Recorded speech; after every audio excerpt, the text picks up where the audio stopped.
मैं अभिषेक कुमार आप सभी का स्वागत करता हूं फोकस स्टडी विद अभी में। तो आप सभी को मेरा जय गुरु। इंडियन हिस्ट्री में हम लोग मॉडर्न हिस्ट्री देख रहे हैं गांधीयन एरा को। ठीक है, तो चलिए लास्ट क्लास में हम लोगों ने खिलाफत आंदोलन अच्छे से समझे हैं। खिलाफत आंदोलन के बाद असहयोग आंदोलन और देन स्वराज दल। तो थोड़ा रिकॉल कर लेते हैं लास्ट क्लास में जो भी हमने पढ़ा और वहाँ से फिर बेस बनाते हुए आज की क्लास को कंटिन्यू करेंगे। तो भाई देखिए, हमने आपको बतलाया था असहयोग आंदोलन के बारे में। ये वो आंदोलन था जो अपनी काफी तीव्र गति में थी और कहा भी गया था ये कि जो बहुत सारे इतिहासकार कहते हैं कि 1857 का जो विद्रोह रहा है, ठीक है, 1857 के विद्रोह के बाद ये एकमात्र ऐसा विद्रोह था जिसने अंग्रेजों की नींव हिला डाली थी। लेकिन इसके बावजूद भी गांधी जी ने 12 फरवरी 1922 को क्या किया, इस असहयोग आंदोलन को वापस ले लिया था। ठीक है, 12 फरवरी 1922 को गांधी जी ने बारदोली में एक बैठक बुलाई और उसी बैठक में गांधी जी ने क्या घोषणा किया कि ये जो असहयोग आंदोलन है उसको हम लोग या फिर हम उसे वापस ले रहे हैं, क्योंकि इस आंदोलन से अब हमें या मुझे हिंसा की बू आ रही है। क्योंकि गांधी जी जब ये असहयोग आंदोलन शुरुआत ही किया था तो इन्होंने साफ साफ इनका एक ही निर्णय होता था या इनका एक ही मकसद होता था कि कोई भी आंदोलन अहिंसात्मक होगी। असहयोग आंदोलन का मेन उद्देश्य क्या था, विदेशी वस्तुओं का बहिष्कार, उनका होलिका दहन करना, आत्मनिर्भर जो विदेशी वस्त्र है उसके जगह खादी वस्त्रों का उपयोग करना। तो ये असहयोग आंदोलन का मकसद था और इसमें काफी हद तक गांधी जी कहने का मतलब ये कि एकमात्र ये वो आंदोलन था, क्योंकि आंदोलन कहने का मतलब बुद्धिजीवी लोग भाग ले रहे होते थे आंदोलन में, जो व्यवसायी बिजनेसमैन होते थे, बड़े राजनेता जो होते थे वो लोग आंदोलन में भाग लेते थे। लेकिन एक मात्र पहली बार ऐसा देखने को मिल रहा था कि असहयोग आंदोलन में गरीब तबके के किसान, मजदूर, श्रमिक, आपका कारीगर, वो सभी इस आंदोलन का क्या हो गया था, एक हिस्सा बन गए थे। इसलिए जन जन का ये आंदोलन था, पहला जन आंदोलन असहयोग आंदोलन को कहा गया था। और इसी आंदोलन के तहत गांधी जी ने जो आप एक संगठन आपने पढ़ा, इंडियन नेशनल कांग्रेस संगठन, इसको भी गांधी जी ने काफी मजबूत बनाया। मजबूत बनाने में इन्होंने सबसे पहला ये उद्देश्य रखा कि इसमें 1 करोड़ सदस्य इनमें क्या होगा, इनमें ज्वाइन किया जाए, यानी कि जो ज्वाइन करने की या फिर सदस्यता ग्रहण करने की जो फीस थी उसको कम किए गांधी जी ने, यानी एक मजबूत संगठन बन गया। दूसरा, ये जो संगठन गांव-गांव तक अभी तक नहीं जुड़ा था, जन जन से नहीं जुड़ा हुआ था, गांधी जी ने ये कार्य किया। तो ये साथ के साथ असहयोग आंदोलन के साथ ये जो इंडियन नेशनल कांग्रेस जो संगठन थी, गांधी जी ने इसको एक मजबूत रूप दिया, क्योंकि अंग्रेजों का कहना था कि ये एक अल्पसंख्यकों के द्वारा बनाया गया एक मतलब बहुत ही छोटी सी संगठन है। तो गांधी जी ने इस संगठन को भी काफी मजबूत किया। इस संगठन से करोड़ों की संख्या में सदस्य ने ज्वाइनिंग ली, इसकी सदस्यता ग्रहण की, और साथ के साथ ये संगठन भी पूरे जन जन तक, गांव गांव तक अपना विस्तार कर लिया था। तो ये असहयोग आंदोलन में जो इसको वापस लेने के पीछे का जो रीजन था, मैंने आपको बताया था कि 5 फरवरी की जो घटना थी, 5 फरवरी 1922 में जो चोरी चौरा का जो कांड हुआ उस कांड में 22 पुलिसकर्मी को क्या किया गया था, अंग्रेज पुलिसकर्मी को जिंदा जला दिया गया था। और इसके बाद ही गांधी जी ने इस आंदोलन की वापसी ली। और इसी क्रम में, क्योंकि 22 पुलिसकर्मी को जिंदा जला देना या उसकी मौत या उसकी हत्या कोई छोटी मोटी बात थी नहीं, और इसी क्रम में गांधी जी को क्या किया गया, गिरफ्तार किया गया, क्योंकि असहयोग आंदोलन के सूत्रधार यही थे। और इनको तब तक गिरफ्तार इसीलिए नहीं किया गया क्योंकि इस आंदोलन में कोई हिंसात्मक कार्य नहीं किया जा रहा था।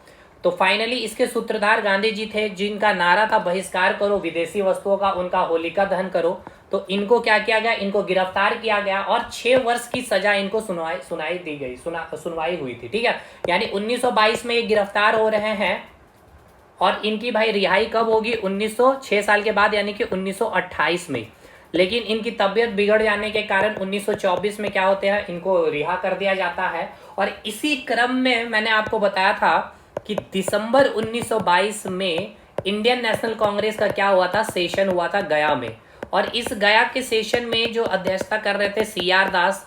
अब इस सेशन में अभी गांधी जी कहाँ है, तो जेल में है। लेकिन गांधी जी जेल से भी इस जो सेशन में यहाँ से समर्थन दे रहे थे, मैसेज भिजवा रहे थे, क्योंकि गांधी जी की जो, अब देखिए यहाँ जो इस संगठन की बात कर ले, इंडियन नेशनल कांग्रेस संगठन की, तो अब ये भी दो खेमे में बढ़ चुके थे अभी तक। एक तो गांधी जी के जो पक्षधर रहे और एक गांधी जी के क्या रहे भाई, विरोधी रहे। क्योंकि जब गांधी जी ने, क्योंकि ये जो असहयोग आंदोलन था अपनी तीव्र गति में थी, और गांधी जी का इस आंदोलन का वापस लेना, यानी कि चरमोत्कर्ष में जो भी ये आंदोलन था, यानी पीक लेवल पे थी जब ये आंदोलन, तब इस आंदोलन को वापस ले लेना, जिस कारण जो जेल में बंद जो क्रांतिकारी जो नेता थे, स्पेशली सीआर दास यानी चितरंजन दास और उनके साथी जितने भी थे, वो सभी गांधी जी से पे काफी गुस्सा हुए, काफी खफा हुए। उनका कहना था कि अभी इस मोमेंट में इस आंदोलन को गांधी जी का वापस लेना सही निर्णय नहीं था, क्योंकि अगर आप आंदोलन कर रहे हैं तो कुछ लोगों की या कुछ वस्तुओं की या कुछ चीजों की क्षति तो होगी ही, और गांधी जी तो बाहर है, जेल में बंद भी नहीं, इसके बावजूद भी गांधी जी को क्या तकलीफ है भाई कि इस आंदोलन को वापस लिया जाए। तो फाइनली इस कारण से चितरंजन दास और उसके जितने सहयोगी एक अपने ग्रुप में बढ़ गए, और इधर आपके गांधी जी और उसके सहयोगी। तो यानी इंडियन नेशनल कांग्रेस में अगर देखा जाए तो दो ग्रुप आपको यहाँ देखने को मिलेगा। और इस समय अध्यक्षता कौन कर रहे हैं, सीआर दास, और गांधी जी कहाँ है, जेल में। तो अब इस सेशन में, यानी गया का जो सेशन हुआ, वहां पे जो डिस्कशन चल रही थी कि जो प्रांतीय चुनाव होने वाला था अभी, ठीक है, और इस प्रांतीय चुनाव में जो गांधी जी जेल से ही मैसेज भेजा रहे कि हम अभी भी अंग्रेजों का सहयोग नहीं करेंगे, यानी कि प्रांतीय चुनाव में हम भाग नहीं लेंगे। और चितरंजन दास का कहना है कि हम प्रांतीय चुनाव में भाग लेंगे, जीतेंगे, और जीत करके वहां परिषद में बैठ करके हो हल्ला अंग्रेजों के साथ करने वाले हैं।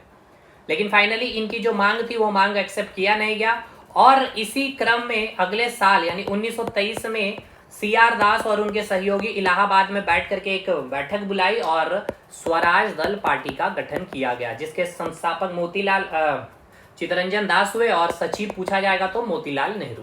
फाइनली 1925 में चितरंजन दास की मृत्यु के बाद ये स्वराज दल क्या होता है, कमजोर पड़ता है, और धीरे धीरे सारे नेता जो इंडियन नेशनल कांग्रेस से कहां आ चुके थे, स्वराज दल में आ चुके थे, फिर से वापस ये सभी कहां आ गए, इंडियन नेशनल कांग्रेस में। यहां तक आपको मैंने कल बता रखा था, मैंने बहुत ही तीव्र गति से चीजों को यहाँ पे निकाला ताकि आपको एक बार मैं रिकॉल करवा सकूं कि क्या क्या चीजें हुई थी। अब चलिए आज का सेशन यहाँ से जोड़ते हैं चीजों को। अभी आपको समझ में आ गया है, दिमाग में बैठा हुआ है कि स्वराज दल का जो गठन हुआ है अब इसकी क्या हो गई है भाई, खत्म, मतलब इसकी अब अस्तित्व नहीं रही, क्योंकि इनके जो संस्थापक रहे चितरंजन दास, 1925 में इसके मृत्यु के बाद फिर ये जो स्वराज दल पार्टी था काफी कमजोर पड़ गया, और यहाँ से जितने भी नेता थे सारे वापस के वापस कहाँ आ चुके थे, इंडियन नेशनल कांग्रेस में ज्वाइन कर चुके थे फिर से।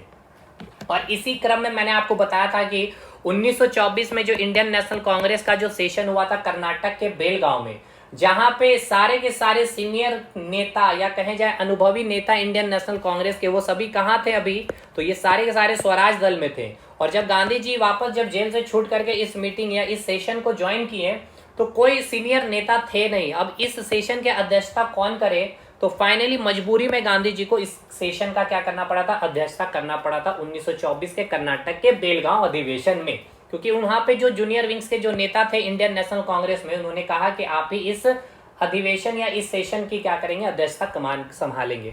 तो मजबूरी में गांधी जी ने यहाँ पे कमान संभाली, और इसीलिए कहा जाता मजबूरी का नाम गांधी जी। आपने कई बार कहा भी होगा, सुना भी होगा। तो चलिए यहाँ से चीजों को आगे कंटिन्यू करते हैं। अब देखिए मैंने आपको बतलाया है ईस्ट इंडिया कंपनी के बारे में। याद होगा अगर आपको कि यूरोपीय कंपनी का जो आगमन हुआ, यूरोपीय महाद्वीप में जो स्थित कुछ देश है जैसे कि पुर्तगाल हो गए, ब्रिटेन हो गए, डेनिश हो गए, डच हो गया, फ्रांस हो गए, यहाँ से इन लोगों ने अपनी एक एक कंपनी बनाई और उस कंपनी को भारत में भेजा था व्यापार करने के लिए। ठीक है, भारत में व्यापार करने के दौरान जो सबसे मजबूत जो उभर कर सामने आया, ईस्ट इंडिया कंपनी। याद करिए मैंने सारी चीजें बड़े ही डिटेल में पढ़ाए हैं भाई। अब ईस्ट इंडिया कंपनी का जो मेन मकसद क्या था, भारत के साथ ट्रेड करना। लेकिन धीरे धीरे आपको मैंने मुगल साम्राज्य के पतन में बताया था 1764 का बक्सर का युद्ध, और फाइनल 1765 में, क्योंकि यहाँ पे 3 राजा क्या हुए, पराजित हुए। रॉबर्ट क्लाइव की अध्यक्षता में ये आंदोलन को जीता गया था, बक्सर के युद्ध को। और 1765 में इलाहाबाद की संधि हुई थी, और इसी इलाहाबाद की संधि में जो मुगल बादशाह था फर्रुख सियार, उन्होंने अंग्रेजों को या फिर ईस्ट इंडिया कंपनी को क्या कर दिया गया था, क्या एक स्वर्णिम फरमान दिया था, ट्रेड फ्री आप जाकर के व्यापार करिए, मतलब सॉरी टैक्स फ्री। अब आप क्या कर सकते हैं, टैक्स फ्री अब आप क्या कर सकते हैं भाई मेरे, व्यापार कर सकते हैं पूरे बंगाल में। पूरे बंगाल कहने का मतलब आज का पूरा वेस्ट बंगाल, पूरा बिहार जिसमें आज आपका झारखंड भी है, और उड़ीसा, और एक पूरा देश यानी कि बांग्लादेश, इतने बड़े क्षेत्र में अंग्रेजों को क्या मिल गया था? स्वर्णिम फरमान यानी कि टैक्स फ्री ट्रेड करने का अधिकार मिल गया था कि आप जाके व्यापार करिए, आपको कोई टैक्स आपको देने की जरूरत नहीं पड़ेगी। अब ये इलाहाबाद की संधि यानी कि स्वर्णिम फरमान के बाद ही कि एक कंपनी जिसको अंग्रेज ब्रिटेन ने भेजा था व्यापार करने के लिए, अब ये धीरे धीरे अपना क्या करेगा? अपने पैर को फैलाएगा, या कहे अपनी चादर को फैलाएगा, या अपना एक्सपेंशन करेगा। और एक्सपेंशन एडमिनिस्ट्रेटिव सर्विसेज में, यानी कि जो प्रशासन या कहा जाए प्रशासनिक व्यवस्था, या कहा जाए भारत की जो राजनीतिक व्यवस्था थी, उस राजनीतिक व्यवस्था में हस्तक्षेप करना प्रारंभ कर देगा। कैसे? तो जो प्रांत होते थे, प्रांत के जो राजा चुने जाते थे, अब उस राजा को चुनने में जो हस्तक्षेप करने लगेगा कौन? वो ईस्ट इंडिया कंपनी।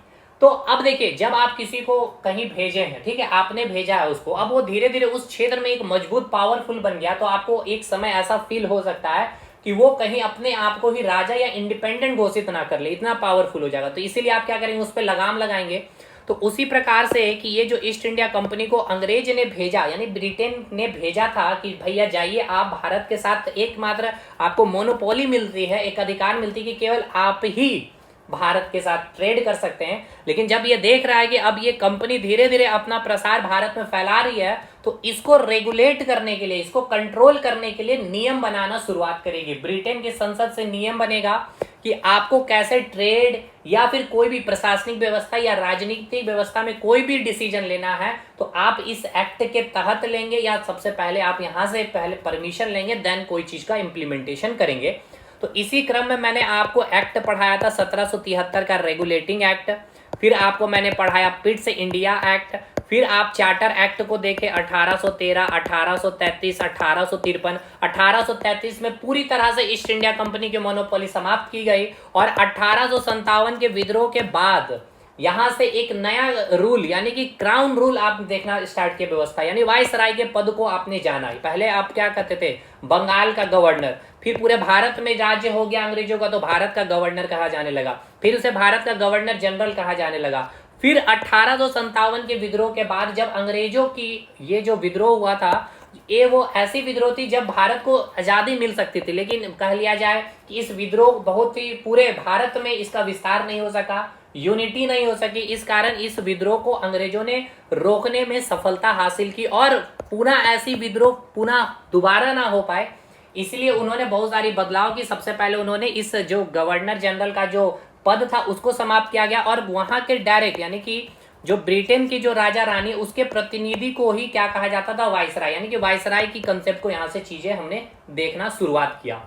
और फिर गवर्नमेंट ऑफ इंडिया एक्ट यानी कि 1773 से लेके 1935 का गवर्नमेंट ऑफ इंडिया एक्ट भेजा जाता था भारत में, और उसको क्या किया जा रहा था? भारत में किस प्रकार से कानून व्यवस्था वगैरह चलेगी, ये सारी चीजें होती थी। ठीक है, यहां तक क्लियर है।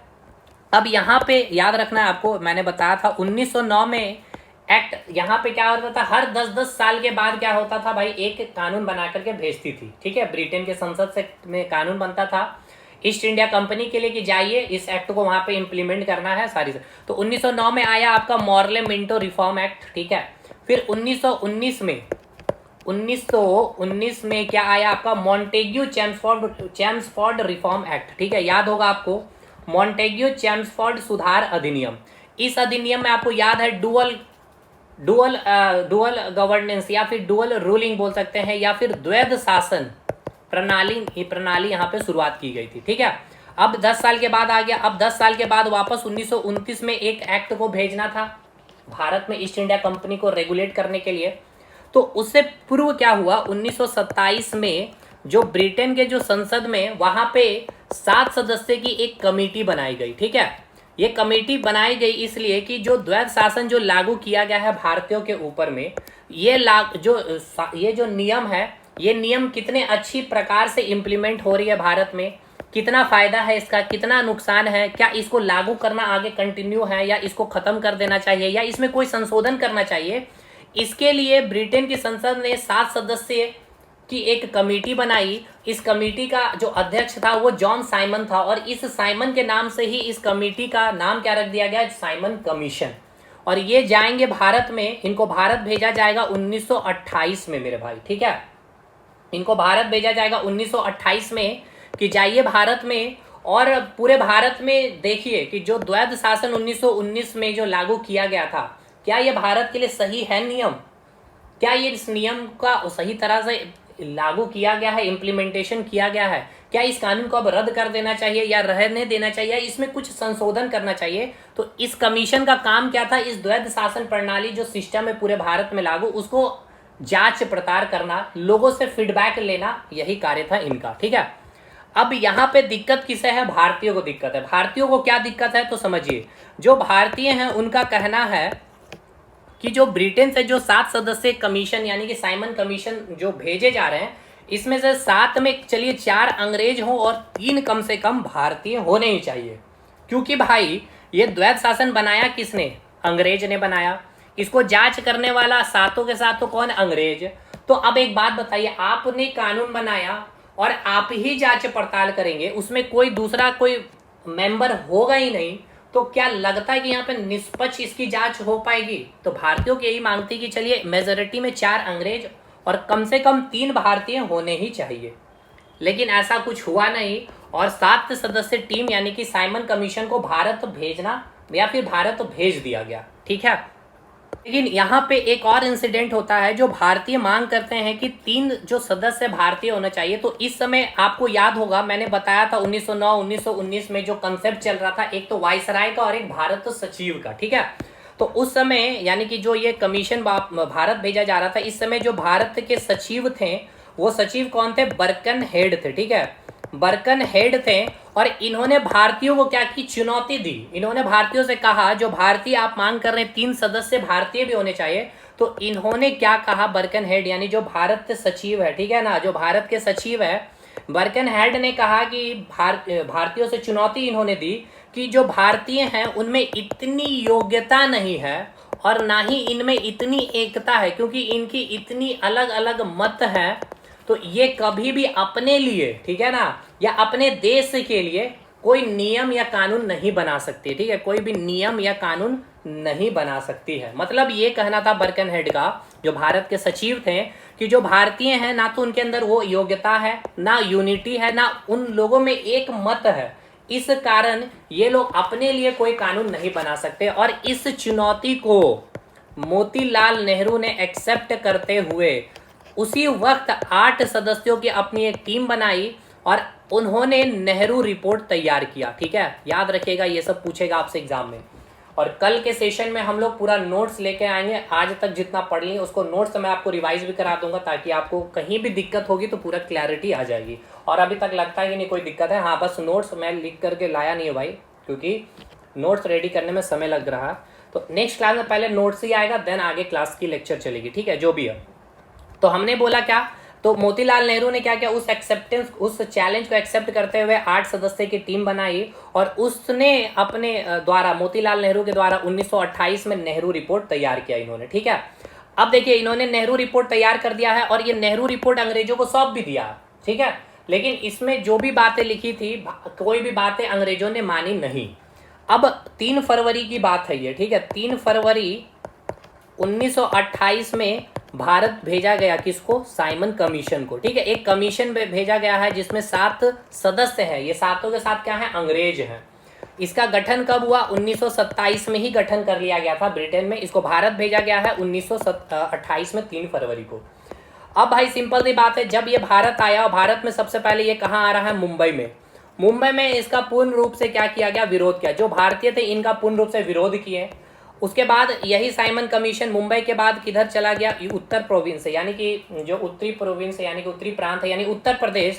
यहाँ पे मोतीलाल नेहरू इसका खूब बढ़ चढ़ कर विरोध किए, और सबसे अधिक इस साइमन कमीशन का जो विरोध हुआ था वो हुआ था आपके पंजाब में। और पंजाब में इसके विरोध में जो नेतृत्व करता थे वो कौन थे? लाला लाजपत राय थे, ठीक है। लाला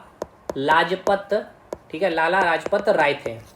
और बहुत सबसे अधिक, अगर इस साइमन कमीशन का अगर विरोध आपसे पूछ लिया जाए, सबसे अधिक विरोध भारत में कहाँ पे? तो पंजाब में हो रहा था। क्यों हो रहा था?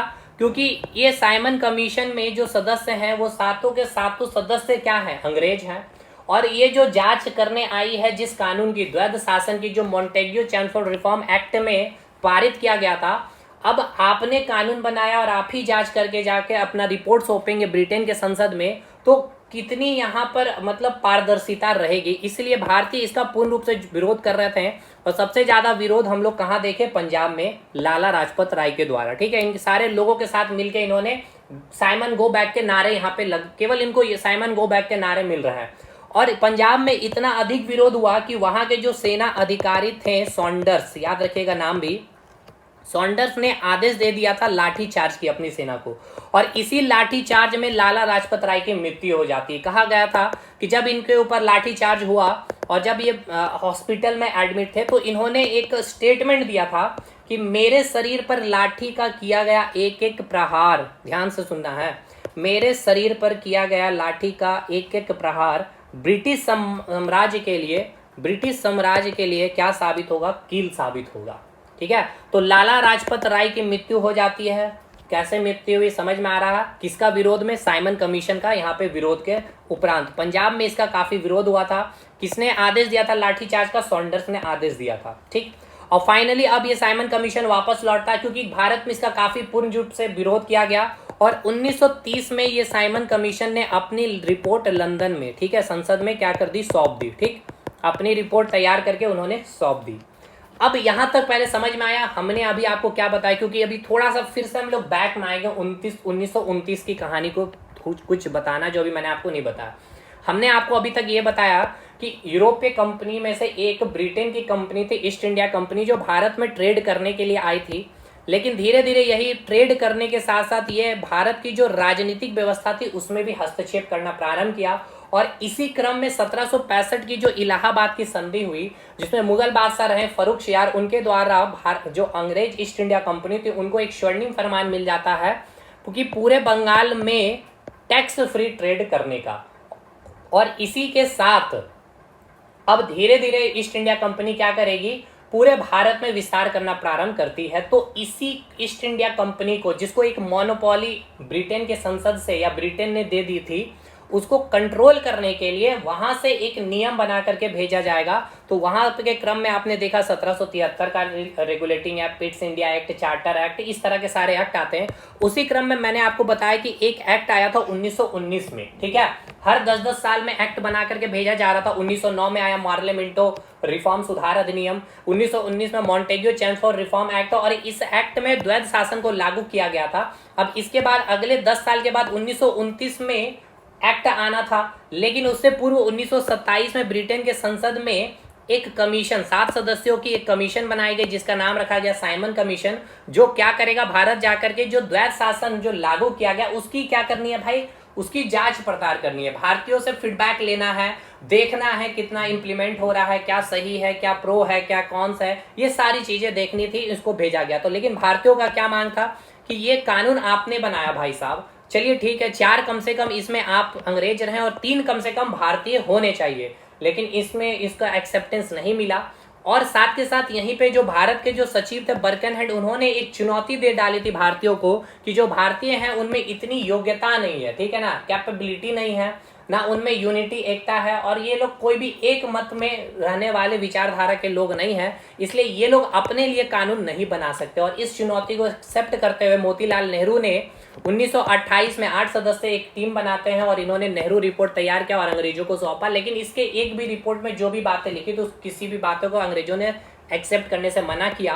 और 3 फरवरी 1928 को भारत में कौन आ गया? Simon commission. साइमन कमीशन का पूर्ण रूप से भारत में क्या हुआ? विरोध हुआ। साइमन गो बैक के नारे लग रहे हैं। मुंबई में पूर्ण रूप से विरोध हुआ। यूपी में भी मोतीलाल नेहरू के नेतृत्व में। और सबसे अधिक जो विद्रोह हमने देखा पंजाब में। पंजाब में जो इसके नेतृत्व करते थे कौन थे? लाला लाजपत राय।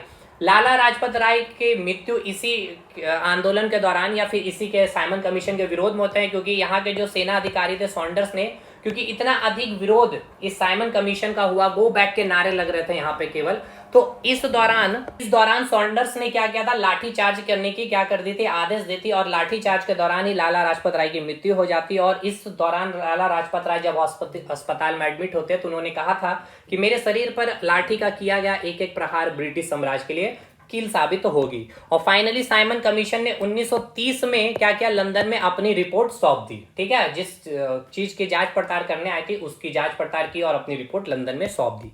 अब आइए यहाँ से एक थोड़ा सा फ्लैशबैक में चलते हैं और एक और घटना को जोड़ते हुए फिर यहाँ पे हम लोग आएंगे 1930 में, जो लंदन में यहाँ इन्होंने रिपोर्ट सौंपा। ठीक है, संसद में रिपोर्ट सौंप दिया गया है। चलिए, अब संसद में ये रिपोर्ट सौंप दिया गया तो यहाँ पे अब ये रिपोर्ट को पढ़ेंगे और फिर से क्या करना था भाई, कानून बना करके भारत भेजना था ईस्ट इंडिया कंपनी को रेगुलेट करने के लिए। ठीक है, लेकिन इससे पूर्व 1929 की कुछ घटना है, उसको समझिएगा। 1929 में लाहौर में, ठीक है, लाहौर में अधिवेशन होना है। ठीक है, इंडियन नेशनल कांग्रेस का, जिसके अध्यक्ष कौन थे, पंडित जवाहरलाल नेहरू। ठीक है, पंडित जवाहरलाल नेहरू इनके अध्यक्ष थे। इसी लाहौर अधिवेशन में पहली बार क्या किया गया था, मांग रखा गया था पूर्ण स्वराज की। ठीक है, पूर्ण स्वराज की मांग रखी गई। मतलब अब हमें स्वराज नहीं, राज्य नहीं, पूरी राज्य अब हमें चाहिए पूर्ण रूप से। ठीक है, पूरा राज्य चाहिए।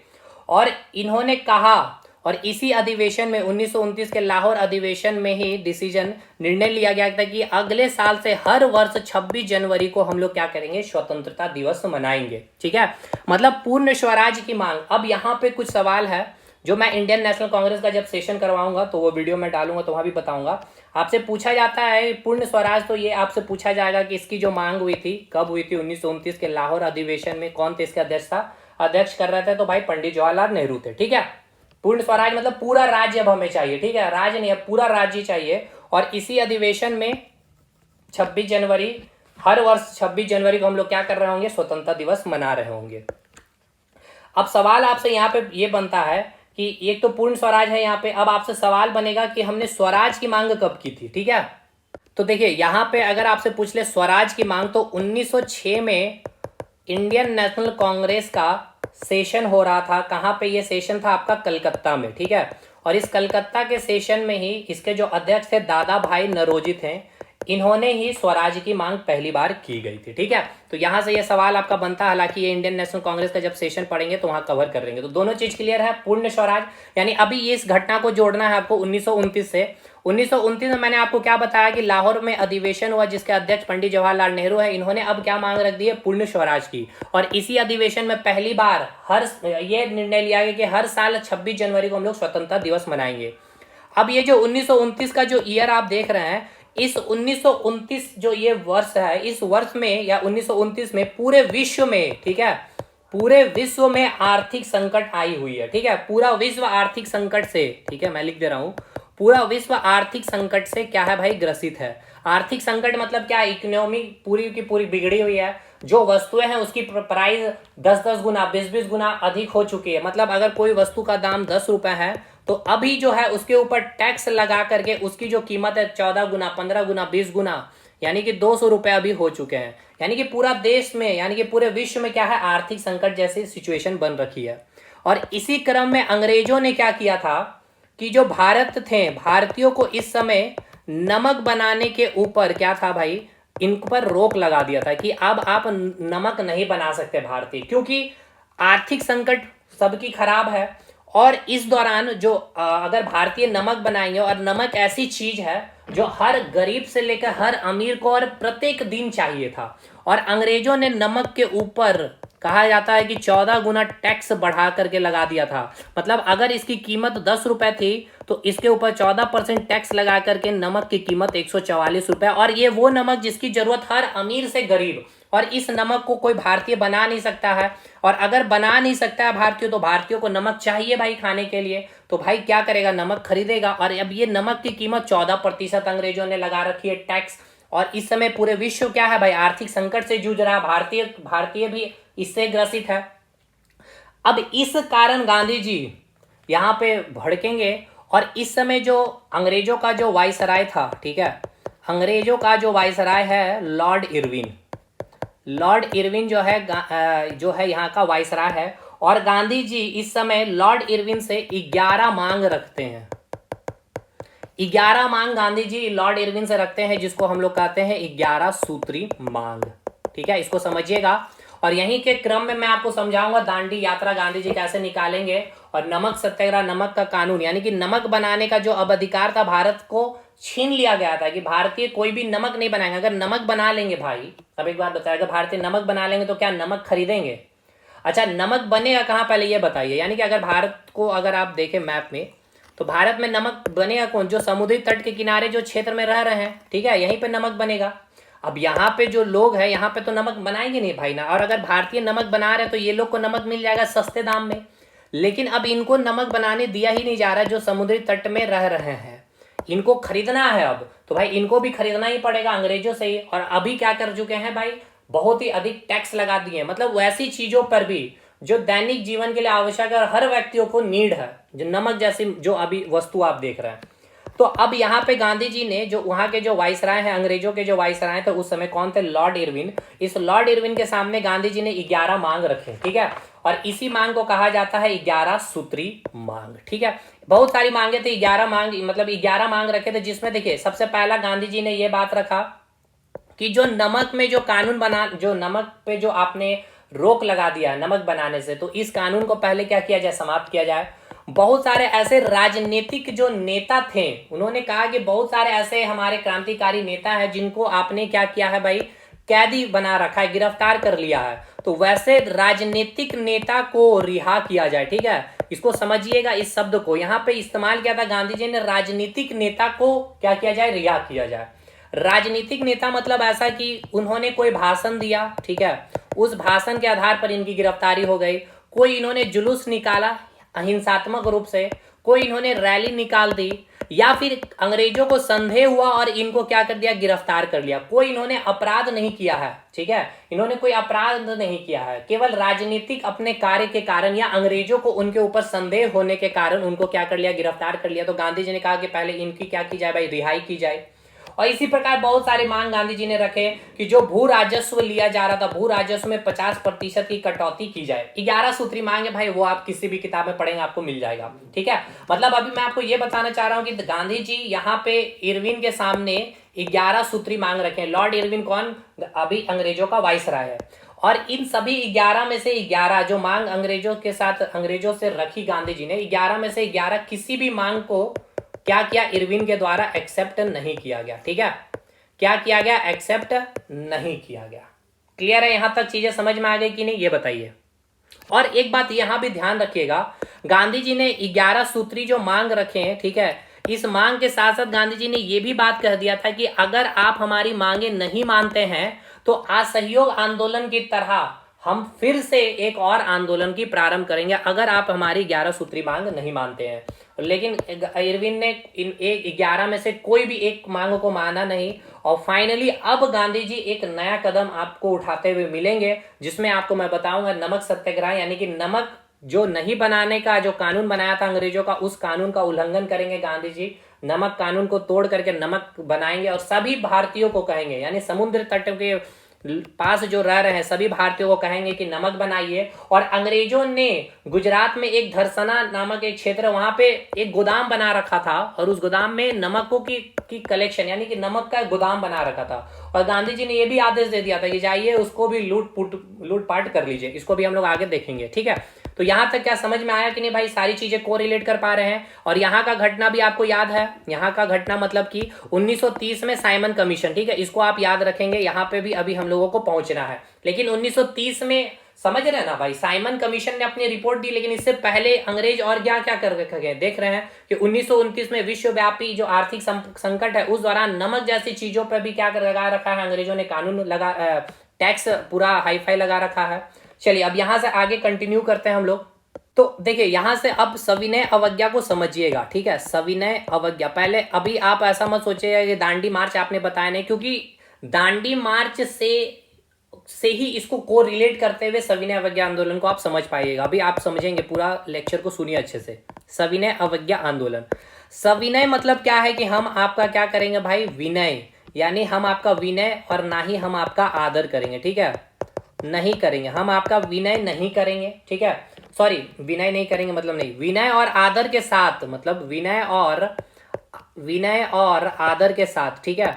विनय के साथ या फिर आदर के साथ हम क्या करेंगे? अवज्ञा करेंगे, यानी कि बात नहीं मानेंगे। विनय करेंगे यानी आप बोल रहे हैं भाई कि चलिए जो आप धरना प्रदर्शन किए हैं, तो हम बोले आप इस धरना प्रदर्शन को बंद करिए, लेकिन हम विनय करेंगे, हाथ जोड़ेंगे और आपके ऑफिस के बाहर बैठे रहेंगे, ठीक है, जब तक कि हमारी बातें ना मान ले।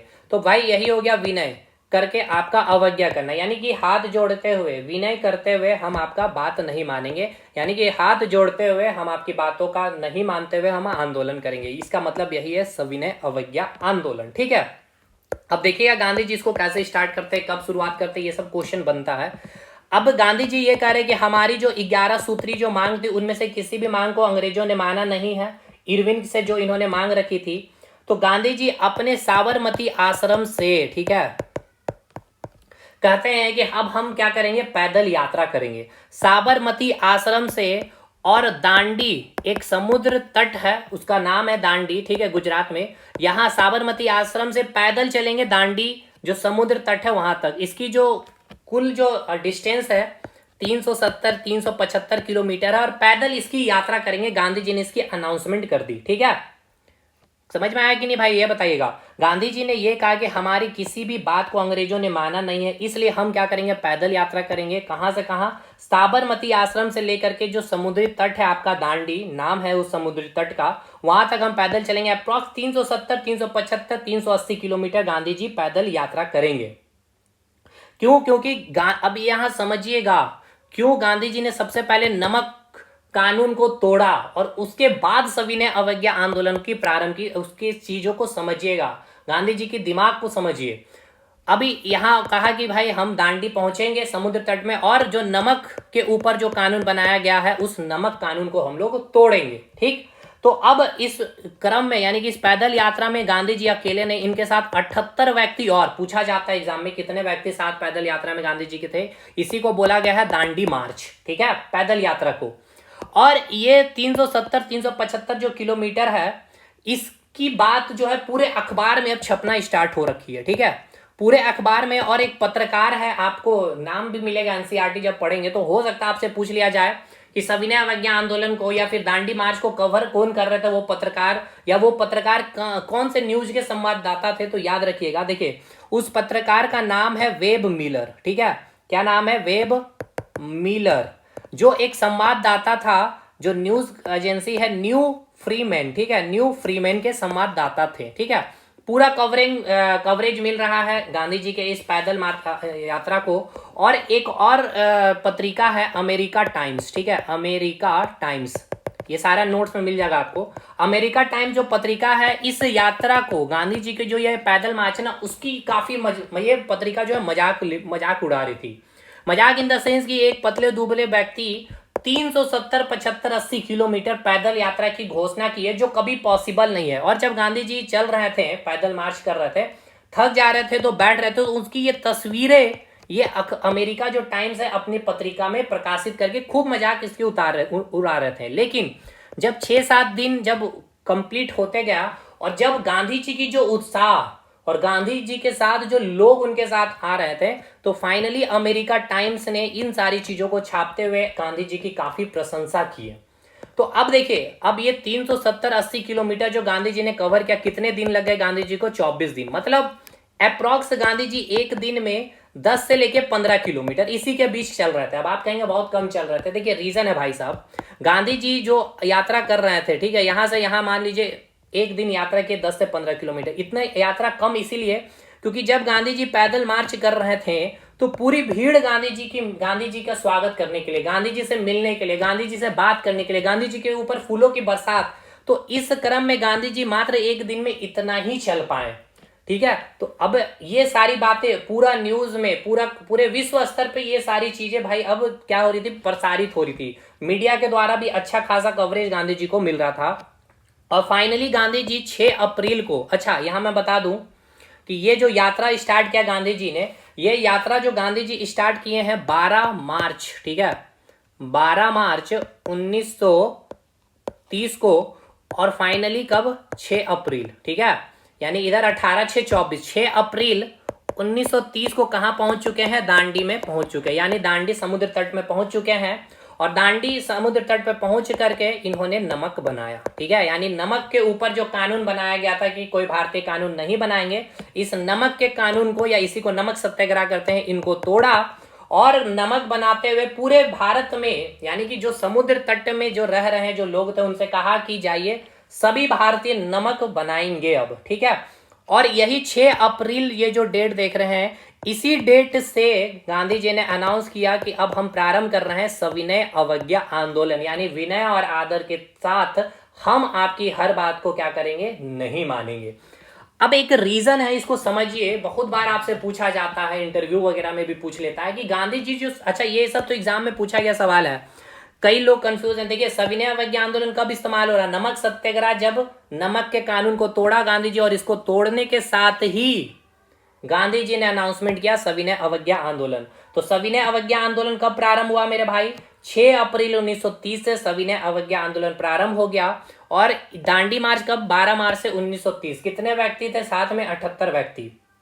अब गांधी जी ने इस सविनय अवज्ञा आंदोलन को पहले ना स्टार्ट करके इस नमक के कानून को तोड़ना इंपॉर्टेंट इसीलिए समझा क्योंकि ये जो नमक का जो कानून बनाया गया था, और नमक एक ऐसी चीज थी जो केवल अमीरों को ही नहीं चाहिए था बल्कि गरीबों को भी चाहिए था, यानी गरीबों की भी इसकी नीड थी। और इस दांडी मार्च के दौरान पूरे भारत में इन्होंने मैसेज पहुंचाया कि जो अंग्रेजों के जो कार्यशैली है या फिर हमारी एकता होनी कितनी जरूरत है इस नमक के मुद्दे से, ठीक है। गांधी जी की चीजों को समझिए, कितना इनका दिमाग था, इनको भी आपको समझना चाहिए यहाँ पे, आप समझिए। क्योंकि देखिए गांधी जी सविनय अवज्ञा आंदोलन के इससे पूर्व पहले इन्होंने क्या किया, नमक जैसे जो मुद्दे थे उनको पहले सॉल्व किया, क्योंकि नमक एक वो मुद्दा था जो भारत के करोड़ों घरों की क्या भाई थी, मसला थी, यानी कि प्रॉब्लम थी।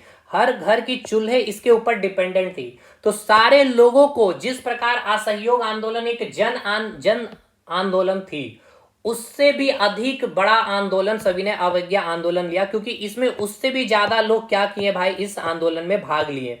क्योंकि नमक जो व्यवस्था, नमक पे कानून बना दिया गया था या नमक पे जो टैक्स लगा दिया गया था, नमक के इस मुद्दे से गांधी जी ने करोड़ों लोगों को अपने आंदोलन में जोड़ लिया, ठीक है।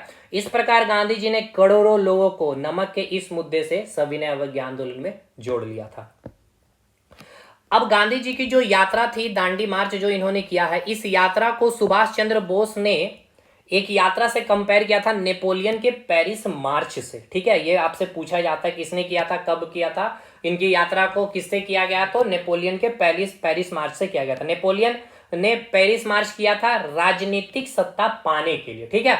और गांधी जी ने यह मार्च किया था किस लिए भाई, गांधी जी ने यह मार्च किया था नमक के ऊपर जो कानून बनाने का, जो अंग्रेजों ने कि भारतीय नमक नहीं बना सकते, नमक कानून को तोड़ने के लिए मार्च किया था गांधी जी, ठीक है। यहां तक चीजें ठीक है भाई, समझ में आ रहा सब चीज। देखिए गांधी जी इधर अपना सविनय अवज्ञा आंदोलन, अब ये आंदोलन फुल फेज में है, सारे भारतीयों का पूरा साथ मिल रहा है। दक्षिण भारत में 2 व्यक्ति का नाम याद रखना है, एक है टी माधवन, ठीक है, और एक व्यक्ति है राजगोपालचारी, ठीक है। एक व्यक्ति है राजगोपालचारी और टी माधवन। ये लोग भी, ये जो टी माधवन है ये कालीकट से, ठीक है, कालीकट से पेन्नार जो समुद्र तट है वहां से ये क्या कर रहे हैं, यात्रा निकाले हैं और वहां जाकर के नमक कानून को तोड़ रहे हैं। समुद्री तट पे ही नमक बनेगा ना भाई। उसी प्रकार राजगोपालचारी ये त्रिचलापल्ली से वेदारण्य तट में वेदारण्य तट तक पैदल यात्रा कर रहे हैं और नमक कानून को तोड़ रहे हैं, यानी नमक बना रहे हैं। यानी पूरे भारत में मैसेज चला गया है, गांधी जी भी मैसेज दे रहे हैं कि सभी भारतीय नमक बनाएंगे। और जो अंग्रेज ने, देखिए एक चीज और मैं बता दूं, ये तो दक्षिण भारत हो गया, पश्चिम उत्तर भारत में भी अगर बात किया जाए तो एक व्यक्ति है सीमांत गांधी, यानी कि खान अब्दुल गफ्फार खां, ठीक है। खान अब्दुल गफ्फार खां भी इस आंदोलन को लीड कर रहे थे। खान अब्दुल गफ्फार क्या कर रहे थे, इस आंदोलन को लीड कर रहे थे। इनकी खान अब्दुल गफ्फार की एक पार्टी हुआ करती थी जिसको कहा जाता था खुदाई खिदमतगार, ठीक है। पूछा जाएगा खुदाई खिदमतगार किसकी पार्टी थी, और इसके जो कार्यकर्ता होते थे वो लाल कुर्ता पहनते थे। इसलिए कई बार आपको ये भी पूछा गया है कि लाल कुर्ती, इस खुदाई खिदमतगार पार्टी जो है ना, लाल कुर्ती के नाम से भी जाना जाता है। तो मैंने आपको बताया दक्षिण भारत में टी माधवन इस सविनय अवज्ञा आंदोलन को क्या कर रहे थे भाई, नेतृत्व कर रहे थे, लीड कर रहे थे नमक कानून को तोड़ते हुए। इधर पश्चिम उत्तर में कौन लीड कर रहे थे, सीमांत गानी यानी कि खान अब्दुल गफ्फार खां, इनकी अपनी एक पार्टी थी खुदाई खिदमतगार। खुदाई खिदमतगार का अर्थ क्या होता था, ईश्वर के सेवक, ठीक है, ईश्वर के सेवक। इनकी अपनी एक पार्टी है खुदाई खिदमतगार, जिसमें जो कार्यकर्ता होते थे वो क्या पहनते थे, कैसी ड्रेस, लाल कुर्ता पहनते थे, इसलिए इसको कई बार लाल कुर्ती पार्टी भी कहा गया, ठीक है। और इसी विरोध में पश्चिम उत्तर में जो जो खान अब्दुल गफ्फार खां थे, जो अंग्रेजों जो सविनय अवज्ञा आंदोलन का मतलब नेतृत्व कर रहे थे, इसी नेतृत्व के दौरान अंग्रेजों ने इनको क्या कर ली, इनकी गिरफ्तारी कर ली, ठीक है। इस आंदोलन में गांधी जी जो खान अब्दुल गफ्फार खां है, इनकी क्या हो जाती है, गिरफ्तारी हो जाती है। तो देखिए ये जो सविनय अवज्ञा आंदोलन है काफी तेज गति प्राप्त कर लिया है। इस आंदोलन को इधर आपका गांधी जी लीड कर रहे हैं, दक्षिण भारत में टी माधवन का साथ मिल रहा है, पश्चिम भारत में खान अब्दुल गफ्फार खां का साथ मिल रहा है। अब इसी क्रम में एक सवाल यहां से बनता है, देखिए असहयोग आंदोलन में बहुत सारे लोग भाग लिए थे, उससे कई ज्यादा लोग इस आंदोलन में भाग लिए सविनय अवज्ञा आंदोलन में, और कहा जाता है कि जितनी महिला असहयोग आंदोलन में भाग ली थी उससे कई गुना अधिक महिलाएं इस सविनय अवज्ञा आंदोलन में भाग ली थी। अब इसके पीछे के रीजन समझिए कि एक समाजवादी महिला थी, ठीक है, समाजवादी महिला थी। इस महिला का नाम पूछा जाता है आपसे, नाम है कमला देवी, और ये आपके एनसीईआरटी में भी मेंशन है, इसलिए आपसे पूछेगा कमला देवी चट्टोपाध्याय, ठीक है, कमला देवी चट्टोपाध्याय। इन्होंने गांधी जी से महिलाओं की भूमिका को बढ़ चढ़ के शामिल करवाया। इन्होंने इनके ही कहने से, किनके कहने से आपसे पूछेगा, कमला देवी चट्टोपाध्याय के कहने से ही गांधी जी ने महिलाओं की जो भूमिका थी उनको बढ़ चढ़ के इस सविनय अवज्ञा आंदोलन में शामिल करवाया। तो पूछा जाएगा कि सविनय अवज्ञा आंदोलन में जो महिलाओं की जो भूमिका थी, गांधी जी ने किसके कहने पर जो उनको महिलाओं को शामिल करवाया, तो याद रखिएगा वो समाजवादी जो महिला थी उनका नाम था कमला देवी चट्टोपाध्याय। अब समझिएगा यहां से चीजों को, इंसिडेंट को, गांधी जी सारे भारतीयों को क्या कर रहे हैं भाई, आदेश दे रहे हैं कि जाइए नमक बनाइए, ठीक है। और अंग्रेजों ने नमकों को एक जगह स्टोर करके गोदाम में रख रहे थे, ठीक है, क्योंकि भारतीय नमक बना नहीं रहे, अब स्टोर करके ये क्या करेंगे, बेचेंगे टैक्स लगा करके। और साथ में गांधी जी ने ये भी कर दिया कि जो नमक के जो गोदाम है, खास जो गुजरात वाला जो क्षेत्र था, वहां एक धरसना नामक एक जगह है, वहां पे इन्होंने गोदाम बना रखा था, कहा भारतीयों से कि जाइए इस गोदाम पर भी आक्रमण करिए और सारे नमकों को लूटपाट करिए। इसी क्रम में गांधी जी को अंग्रेजों ने क्या किया, गिरफ्तार कर लिया, ठीक है। एक तो नमक का जो कानून है उसका उल्लंघन किया, और इस प्रकार का ये आदेश दे रहे थे कि पूरे भारतीयों को नमक बनाए, और इनको क्या किया गया, 1930 में गिरफ्तार कर लिया गया पूना के यरवदा जेल में। ये घटना है आपकी मई 1930 की, ठीक है। और यही 1930 में आपका, अभी मैंने आपको बताया था साइमन कमीशन के बारे भाई, ठीक है, याद रखिएगा क्योंकि अभी मुझे इसको भी जोड़ना है। यही 1930 में अभी लंदन में सौंप दिया गया है साइमन कमीशन के द्वारा रिपोर्ट, ठीक। और अभी यहाँ पे गांधी जी की क्या हो गई, गिरफ्तारी हो गई है नमक कानून के कारण। और अब गांधी जी की गिरफ्तारी के बाद आपसे पूछता है कि जो सविनय अवज्ञा आंदोलन है, इस सविनय अवज्ञा आंदोलन को लीड कौन कर रहे थे, ठीक है, ये सवाल आपसे बनता है यहाँ पे। तो देखिए ये गांधी जी का जब गिरफ्तारी हुआ, तो गांधी जी के गिरफ्तारी के बाद एक रिटायर्ड जज है, इन रिटायर्ड जज का नाम याद रखिएगा, जो रिटायर्ड जज है आपका वो है अब्बास तैयब जी, ठीक है, कौन है, अब्बास तैयब जी और कस्तूरबा गांधी, ठीक है, कस्तूरबा गांधी, ये दोनों मिल करके इस सविनय अवज्ञा आंदोलन को क्या किया गया भाई, नेतृत्व किया। तो पूछेगा आपसे एग्जाम में कि गांधी जी के गिरफ्तारी के बाद सविनय अवज्ञा आंदोलन को किसने लीड किया था, ठीक है, ये आपसे सवाल पूछेगा कि गांधी जी के गिरफ्तारी के बाद सविनय अवज्ञा आंदोलन को किसने लीड किया था, तो अब्बास तैयब जी और कस्तूरबा गांधी ने क्या किया, लीड किया, ठीक है। उसके बाद अब्बास तैयब जी और कस्तूरबा गांधी की भी क्या हो गई भाई, गिरफ्तारी कर ली गई अंग्रेजों ने।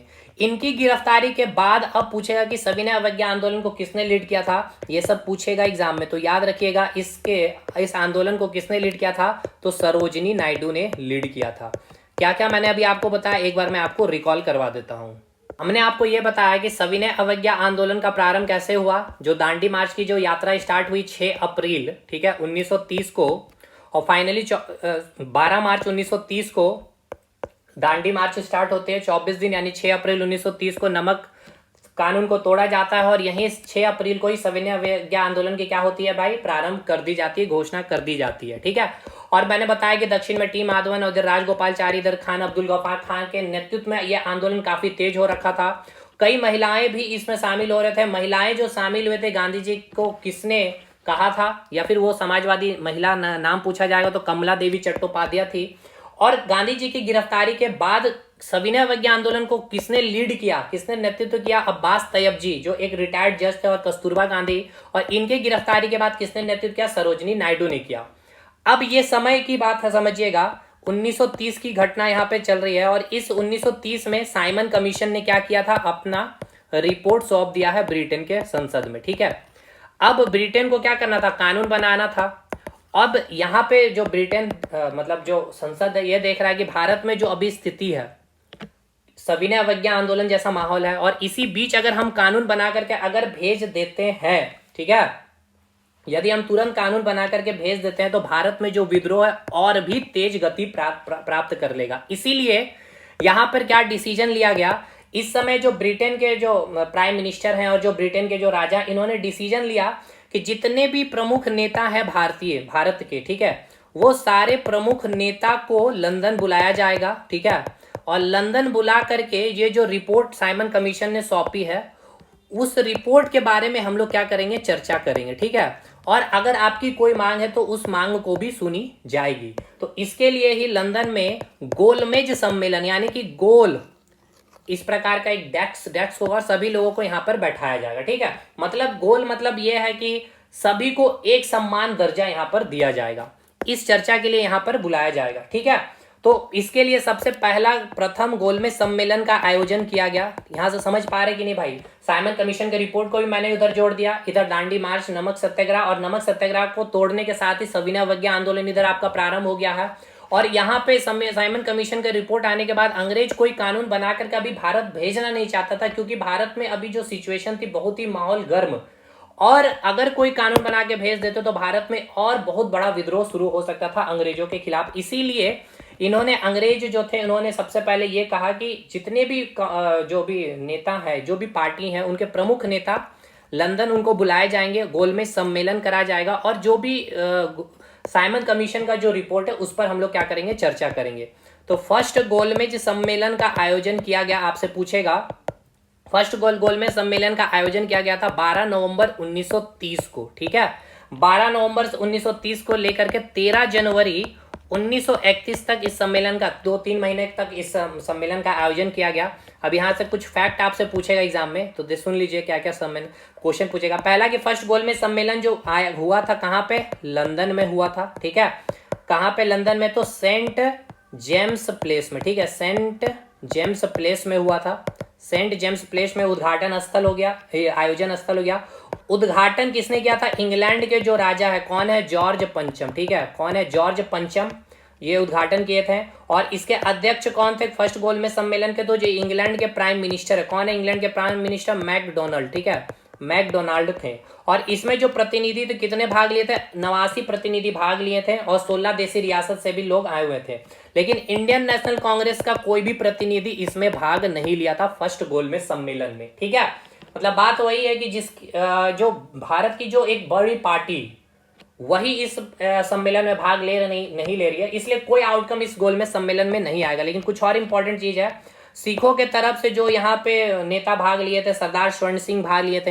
हिंदू सभा से अगर देखा जाए, तेज बहादुर सप्रू और जयकर ने भाग लिया था। मुस्लिम लीग से आगा खां और अली जिन्ना भाग लिया था, और हरिजन पार्टी से बाबा साहेब अम्बेडकर ने भाग लिया था। बाबा साहेब अम्बेडकर तीनों गोलमेज सम्मेलन में भाग लेते हैं। कौन कौन, तो मैंने बताया सिखों की तरफ से कौन थे, सिखों की तरफ से सरदार संपूर्ण सिंह, ये सारे नोट्स में रहेंगे इसलिए लिखने का कोई मतलब नहीं है। नेक्स्ट हिंदू सभा के रहेंगे तेज बहादुर सप्रू और जयकर भाग लेंगे। मुस्लिम लीग से आगा खां और अली जिन्ना, और हरिजन पार्टी से भीमराव साहेब अम्बेडकर भाग लेते हैं फर्स्ट गोलमेज सम्मेलन में। और बाबा साहेब भीमराव अम्बेडकर तीनों गोलमेज सम्मेलन में भाग लेते हैं। लेकिन इंडियन नेशनल कांग्रेस से कोई भी प्रतिनिधि इस फर्स्ट गोलमेज सम्मेलन में भाग नहीं लेता है, इसलिए ये फर्स्ट गोलमेज सम्मेलन कंप्लीटली क्या रहती है, फेल रहती है। कोई भी इस पे निर्णय आउटकम नहीं आ पाता है। तो अब जो इंग्लैंड के प्राइम मिनिस्टर है वो समझ रहे हैं कि आखिर जो इंडियन नेशनल कांग्रेस की जो पार्टी है उसके जब तक के प्रतिनिधि इसमें भाग नहीं लेंगे तब तक कोई भी फैसला बाहर नहीं आ पाएगा। अब इस समय गांधी जी कहाँ भाई, जेल में है, नमक का कानून जो तोड़ा उन्होंने इस कारण। अब ये फर्स्ट गोलमेज सम्मेलन आपका 13 जनवरी 1931 को खत्म हो रहा है और जो इंग्लैंड के प्राइम मिनिस्टर मैकडोनाल्ड, इन्होंने सबसे पहले अनाउंस किया कि गांधी जी को क्या किया जाए, रिहा किया जाए, ठीक है। और गांधी जी क्या है, इनकी क्या मांगे हैं, तो इनकी मांगे क्या थी, 11 सूत्री मांग थी, 11 मांग है, तो उनको भाई किसी तरह से मनाइए और दूसरा जो गोलमेज सम्मेलन है उस सम्मेलन में इनको क्या करना है, पार्टिसिपेट करवाना है। तो देखिए 13 जनवरी को ये आपका फर्स्ट गोलमेज सम्मेलन समाप्त हो रहा है। 13 जनवरी के बाद 26 जनवरी, ठीक है, 13 जनवरी के बाद 26 जनवरी यानी कि 13 दिन के बाद ही, मतलब इतना फास्ट प्रोसेस, 26 जनवरी 1931 को गांधी जी को क्या किया गया, जेल से रिहा किया गया। और जो लॉर्ड इरविन है, ठीक है, जो लॉर्ड इरविन है अंग्रेज के वायसराय, जो गांधी की 11 सूत्री मांग को, एक भी मांग को मानने से अस्वीकार किया था, अब ये गांधी जी को इन्विटेशन दे रहे हैं कि दिल्ली आइए और दिल्ली में आकर के हम लोग मीटिंग करते हैं। इसी को कहा जाता है दिल्ली समझौता या गांधी इरविन पैक्ट, ठीक है, गांधी इरविन समझौता। और आपकी जो 11 सूत्री मांग है उस पे हम लोग चर्चा करेंगे। तो ये सवाल आपसे पूछा जाता है कि लॉर्ड इरविन पैक्ट, या इसको और किस नाम से जानते हैं, तो दिल्ली समझौता के नाम से भी जानते हैं। और इसमें जो मध्यस्थता का काम करते हैं, यानी कि मध्यस्थता मतलब जो वायसराय है लॉर्ड इरविन और गांधी जी के बीच में, इनको दोनों को बैठाने का जो कार्य करते हैं या मिलाने या मीडिएटर का जो काम करते हैं, हिंदू सभा के जो प्रमुख नेता थे, एक है आपका तेज बहादुर सप्रू और जयकर, ठीक है। और ये पहला बार ऐसा हो रहा है, जो अंग्रेज हैं, जो अंग्रेज के जो वायसराय हैं, ठीक है, वो जितनी मोटी गद्दी कुर्सी में बैठ रहे हैं उतनी ही मोटी गद्दी में कोई भारतीय को भी बैठाया जा रहा है। यानी कि इस दृश्य को या इस मिलन को जो सरोजिनी नायडू है, ठीक है, इस मिलन को या ये माहौल जो बना हुआ है, इस माहौल को सरोजिनी नायडू देखते हुए कह रहे हैं कि दो महात्माओं का यहाँ पे मिलन हो रहा है। और गांधी जी से इरविन जी कहते हैं कि आपकी क्या क्या मांगे हैं, तो वो सारी की सारी 11 मांगे गांधी जी की एक्सेप्ट की जाती है। और यहाँ पर ही कुछ विवाद है, जैसे कि कहा जाता है कि गांधी जी, क्योंकि देखिए यहाँ पे जो बैठक हो रही है और इस बैठक के बाद 23 मार्च को, ठीक है, 23 मार्च 1931 को भगत सिंह को फांसी देना था। और कई लोगों को, यानी कि गांधी जी के जो विपक्ष में या गांधी जी के जो विरोधी थे, उनका कहना था कि अगर गांधी जी चाहते तो इस दिल्ली समझौता में या गांधी इरविन पैक्ट में ये बात रख सकते थे 11 सूत्री मांग में कि जो भगत सिंह का जो मामला है, जो फांसी की सजा है, वो क्या किया जाए, खत्म किया जाए या उनको रिहा किया जाए। लेकिन गांधी जी के जो पक्षधर हैं उनका कहना यह था कि इस 11 जो मांगे रखी गई थी उसमें मांग ये थी कि जो राजनीतिक नेता हैं, मतलब कि राजनीतिक कारण से कोई कैदी बनाए गए हैं, अंग्रेजों ने कैद कर रखा है, गिरफ्तार कर रखा है, या कोई संदेह के कारण अंग्रेजों ने उनको गिरफ्तार कर रखा है, उनको रिहा किया जाए। कोई अपराधी को, क्योंकि भगत सिंह के ऊपर अपराध का केस चल रहा था, कोई अपराधी नेता को रिहा करने की बात नहीं थी, इसीलिए भगत सिंह के जो भी मुद्दे थे उनको यहाँ पे जिक्र किया नहीं गया। तो भाई देखिए ये चीजें जो कहा जाता है कि गांधी जी चाहते तो भगत सिंह को फांसी नहीं होता, तो ये यहाँ पे मुद्दा है। बाकी दोनों पक्ष के लोग हैं, अपनी अपनी थॉट विचार है, लेकिन जो यहाँ पर बातें हुई थी, इधर आपका इरविन और इधर गांधी जी है। जो 11 मांग है, उस 11 मांग में एक मांग थी कि राजनीतिक जो नेता है उनको रिहा किया जाए, अपराधी की बात नहीं थी। तो फाइनली यहाँ से फिर गांधी जी की सारी मांगे मान ली जाती है। और इस 11 मांग के मानने के बाद गांधी जी को सेकेंड गोलमेज सम्मेलन में क्या किया जाता है भाई, भाग लेने का न्योता दिया जाता है और दूसरा गोलमेज सम्मेलन में गांधी जी पार्टिसिपेट करेंगे, ठीक है। तो इस प्रकार दिल्ली समझौता या फिर गांधी इरविन पैक्ट के साथ जो सविनय अवज्ञा आंदोलन गांधी जी ने शुरुआत किया था, इसको समाप्त करते हैं। और इसकी समाप्ति के बाद गांधी जी चले जाएंगे लंदन, और लंदन में सेकेंड गोलमेज सम्मेलन में भाग लेंगे, और वहां से आगे की जो भी घटना है उसको नेक्स्ट क्लास में देखा जाएगा। मतलब यहां तक की जो भी चीजें थी, मतलब आज के सेशन और लास्ट के सेशन में हम लोग पहले समराइज कर रहे। तो देखिए कल जो हमने देखा खिलाफत आंदोलन को, असहयोग आंदोलन को, स्वराज दल तक, ठीक है। स्वराज दल के बाद हमने आपको यह बताया कि किस प्रकार जो भारत में विश्वव्यापी आर्थिक संकट थी, और उस विश्वव्यापी आर्थिक संकट के दौरान जो जरूरतमंद की चीजें थी, नमक जैसी चीजों पे भी अंग्रेजों ने क्या किया था, बहुत अधिक टैक्स लगा रखा था और साथ के साथ भारतीयों को नमक बनाने पर भी रोक लगा रखा था। तो इस नमक कानून को सबसे पहले गांधी ने क्या किया, उसको तोड़ा, यानी कि नमक सत्याग्रह आपने देख लिया 6 मार्च से लेकर के आपका 12 अप्रैल तक आपने देखा। उसके बाद 18 मार्च से लेकर 6 अप्रैल तक देखा, और 6 अप्रैल से ही इन्होंने सविनय अवज्ञा आंदोलन का भी प्रारंभ किया। और फाइनली 11 सूत्री मांग दिल्ली समझौता में जब 11 मांगे जब गांधी जी की स्वीकार कर ली गई इरविन के द्वारा, तब गांधी जी ने सविनय अवज्ञा आंदोलन को क्या किया गया, समाप्त करने की घोषणा की। और फिर अब गांधी जी यहां से लंदन निकलते हैं सेकेंड गोलमेज सम्मेलन में भाग लेने के लिए। तो नेक्स्ट अब यहां से आपका जो है सेकेंड गोलमेज सम्मेलन चलेगा। तो यहां मैं लिख दूं ताकि चीजें कल याद रहेगी। तो देखिए, हमने देख लिया नमक सत्याग्रह को, नमक सत्याग्रह हो गया इधर। नेक्स्ट इधर हमने देख लिया सविनय अवज्ञा आंदोलन, सविनय अवज्ञा आंदोलन आपने देख लिया है। और सविनय अवज्ञा आंदोलन के साथ साथ आपने फर्स्ट गोलमेज सम्मेलन की भी चीजें आपने समझ ली, ठीक है। फर्स्ट गोलमेज सम्मेलन भी आपने कंप्लीट कर लिया। अब नेक्स्ट हम लोग सेकेंड गोलमेज सम्मेलन सारी चीजों देखते हुए और फिर भारत छोड़ो आंदोलन, मतलब 2 क्लास और लगेगा, जिसमें फिर इसके बाद गांधीयन एरा से एक भी सवाल आपके नहीं छूटेंगे, ठीक है। तो ये हो गया आपका यहाँ से सारी चीजें। और ये जो डेट याद रखना है, जो मैं यहाँ बार बार मिस कर रहा था, 12 मार्च को प्रारंभ हुआ था दांडी मार्च, ठीक है, जिसको सुभाष चंद्र बोस ने नेपोलियन की यात्रा से कंपैरिजन किया था। और 6 अप्रैल को क्या हुआ था आपका, इस नमक सत्याग्रह को नमक कानून को नमक बना करके गांधी जी ने नमक कानून को तोड़ा, और इसी 6 अप्रैल को सविनय अवज्ञा आंदोलन की भी घोषणा कर दी गई थी, ठीक है। तो चलिए मिलते हैं अब हम लोग नेक्स्ट क्लास में, तब तक के लिए धन्यवाद।